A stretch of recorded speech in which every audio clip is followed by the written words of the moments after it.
सांगली जिल्ह्यातील खानापूर तालुक्यातील विटा शहरातील विटा मायनी रोडवरील नवीन भाजी मंडई येथील भाजी मंडईचा राजा गणेशोत्सव मंडळाचा आरतीचा मान नाशिक येथील ट्रेनिंग सेंटरचे पोलीस उपनिरीक्षक सांगली पोलीस दलातर्फे नाशिकहून विटा पोलीस ठाणे येथे विटा उपविभागीय पोलीस अधिकारी विपुल पाटील, विटा पोलीस ठाण्याचे पोलीस निरीक्षक धनंजय फडतरे यांच्या मार्गदर्शनाखाली विटा येथे गणेशोत्सव काळात बंदोबस्तासाठी आलेले पोलीस उपनिरीक्षक विकास मोरे यांच्या शुभ हस्ते आरती संग्रह सोहळा पार पडला आणि यावेळी विटा भाजी मंडईचे अध्यक्ष यांच्यासह सर्व पदाधिकारी यांच्या हस्ते पोलीस उपनिरीक्षक यांचा सत्कार करण्यात आला।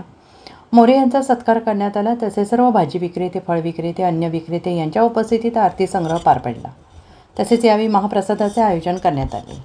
दिवसभरातील घडामोडींचा आढावा घेण्यासाठी पाहत रहा N24 मराठी न्यूज चॅनल।